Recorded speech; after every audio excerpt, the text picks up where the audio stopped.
Telangana RTC ఉద్యోగులకు శుభవార్త చెప్పింది ప్రభుత్వం. డిఏను 2.5% పెంచుతున్నట్లు ప్రకటించారు. అలానే దీనివల్ల ఆర్టీసీపై ప్రతి నెల 3,60,00,000 భారం పడుతోంది. ఇక ఉద్యోగుల సంక్షేమం కోసమే ఈ నిర్ణయం తీసుకున్నట్లు మంత్రి పొన్నం చెప్తున్నారు. మహిళా దినోత్సవం రోజు నుంచి ఇది అమల్లోకి వస్తుంది. అటు రేపు ఇందిరా మహిళా శక్తి బస్సులు ప్రారంభించనున్నారు సీఎం రేవంత్ రెడ్డి. తొలి దశలో మహిళా సంఘాలకు 150 అద్దె బస్సులు కేటాయిస్తారు.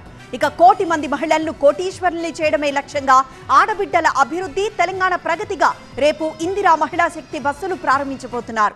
మొదటి దశగా 150 బస్సులు కేటాయించాక తర్వాత దశలో 450 బస్సులు సంఘాలకు అందిస్తారు.